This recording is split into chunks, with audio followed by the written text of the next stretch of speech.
సినిమాల్లో నువ్వు హీరో కావచ్చు, కానీ నేను రాజకీయాల్లో హీరోని. మరో 30 ఏళ్ల పాటు వైఎస్ జగన్మోహన్ రెడ్డి ముఖ్యమంత్రిగా కొనసాగుతారు. ప్రతిపాడు నియోజకవర్గ ప్రజల భిక్షతో నేను రాజకీయాల్లోకి వచ్చా. విలేకరుల సమావేశంలో మాజీ మంత్రి ముద్రగడ పద్మనాభం ప్రస్తుత రాజకీయాల్లో సినీ నటులను ప్రజలు ఆదరించే పరిస్థితి లేరని, మరో 30 ఏళ్ల పాటు ముఖ్యమంత్రిగా వైఎస్ జగన్మోహన్ రెడ్డి కొనసాగుతారని మాజీ మంత్రి వైసీపీ నేత ముద్రగడ పద్మనాభం జోషన్ చెప్పారు. శుక్రవారం తాడేపల్లిలోని ముఖ్యమంత్రి క్యాంప్ కార్యాలయంలో జగన్మోహన్ రెడ్డి సమక్షంలో పార్టీ తీర్థం పుచ్చుకొని శనివారం ఉదయం ముద్రగడ స్వగృహంలో తొలిసారిగా విలేకరుల సమావేశం ఏర్పాటు చేశారు.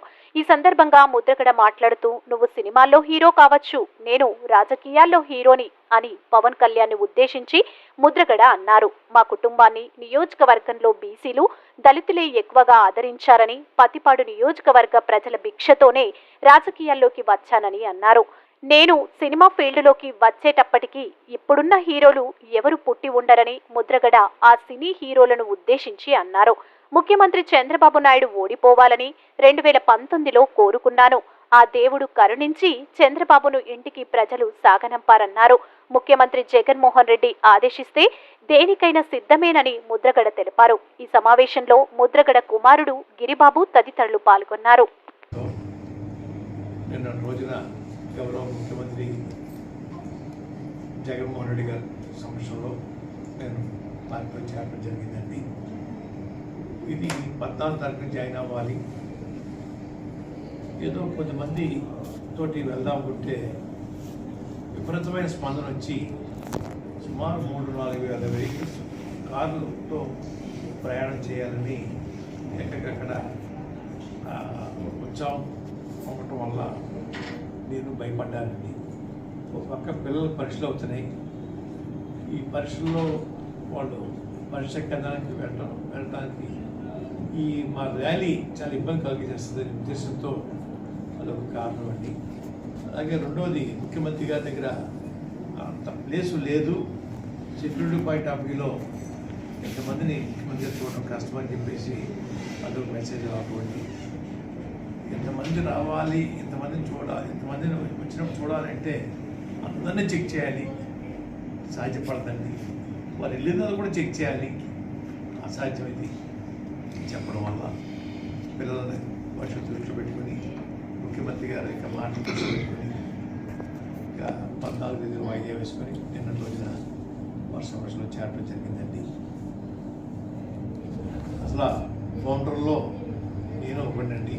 పార్టీ స్థాపనలో దురదృష్టం కొద్దీ కొన్ని శక్తులు వారితో నన్ను దూరం చేశారండి.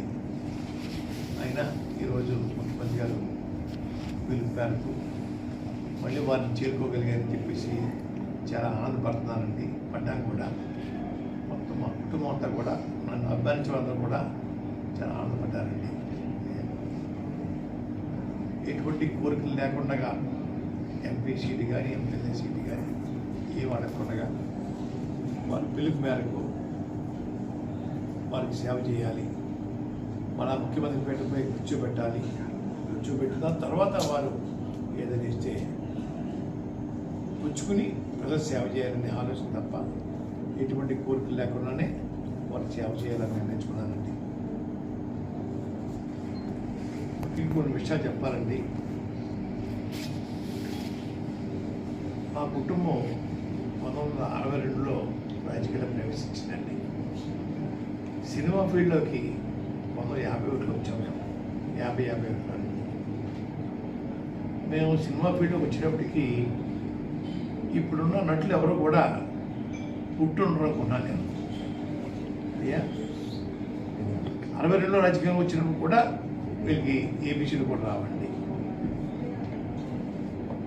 మా కుటుంబానికి రాజకీయ భిక్ష పెట్టింది బీసీ వర్గాలండి, దళిత వర్గాలు.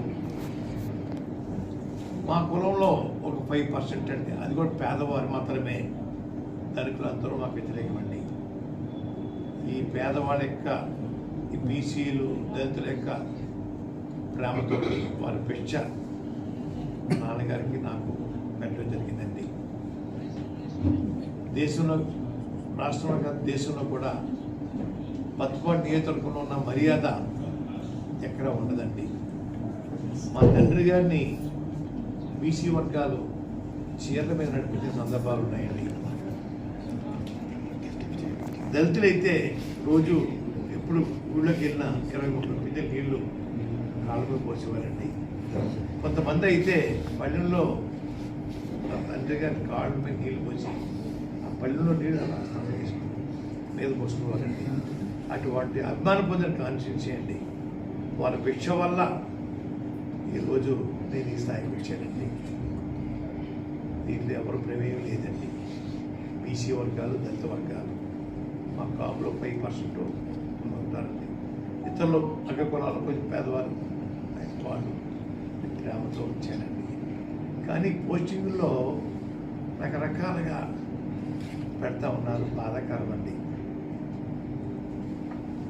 నేను రాజకీయాలు రావడానికి కాపులు కారణం కాదండి. నేను ఎవరు అనుమతి తీసుకోవాల్సిన పని లేదు. రాజకీయాలు నా ఇష్టం అండి. మొలతాడు లేనివాడు, రాగు లేనివాడు నాకు రాజకీయ పాఠం చెప్తా ఉన్నాడు. చాలా తప్పు. నేను మా పత్తిపాటి నియోజక ప్రజల పిచ్చతోటి రాజకీయాలకు వచ్చాను. ఇప్పటికే వారి పిచ్చే ఈరోజు గుర్తొస్తుందండి. వారి పిచ్చతోటి ఎన్నో ఉద్యమాలు చేశానండి. కాపుల కోసం చేశాను, దళితుల కోసం చేశాను. నక్సలైట్కి సహకరించారని కేసు పెడితే అందులో 2-3 కులాలు కూడా ఉన్నాయండి. దళితులు ఉన్నారు, ముస్లిమ్స్ ఉన్నారు, ఇతర వర్గాలు కూడా ఉన్నారండి. వారు కూడా సహాయపడ్డారు. ఇంకో విషయం చెప్తా ఉన్నాను. మనలో ఎన్నికలు వచ్చేయండి. ఎల్లప్పుడు మనలో ఓసీ అయిందండి. బీసీ వర్గాల దళితులు గారు గెలిపించానండి. 10,000 మెజార్టీతో గెలిపించాను. అలాగే రెండోసారి మళ్ళీ ఓసీ అయిందండి.